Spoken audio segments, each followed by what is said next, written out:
नमस्कार दोस्तों, BH07 channel में आप सभी का स्वागत है। तो दोस्तों, दरभंगा एयरपोर्ट के टर्मिनल तक वाहन सहित जा सकेंगे जरूरतमंद। नई व्यवस्था से लोगों को काफी राहत। जी हां दोस्तों, दरभंगा एयरपोर्ट के टर्मिनल तक अब जरूरतमंद यात्री वाहन से जा सकेंगे। बीमार, बुजुर्ग, दिव्यांग, गर्भवती महिलाएं आदि को वाहन सहित टर्मिनल तक जाने की अनुमति दे दी गई है और इस पर मंगलवार से अमल भी शुरू हो गया है। एयरपोर्ट अथॉरिटी ने जरूरतमंद यात्रियों की सुविधा के लिए ये कदम उठाया है और अब इस तरह के यात्रियों को मेन रोड से टर्मिनल तक की 200 मीटर की दूरी पैदल तय करने से छुटकारा मिल सकेगा।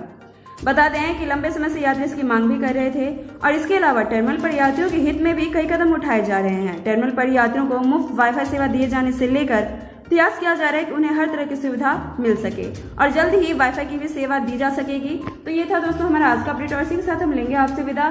दरभंगा से जुड़ी हुई तमाम अपडेट्स के लिए आप हमारे चैनल के साथ बने रहें और सब्सक्राइब जरूर कर लें। बेल आइकन प्रेस करना बिल्कुल भी ना भूलें ताकि हर अपडेट हम पहुंचा सकें आपके पास। शुक्रिया।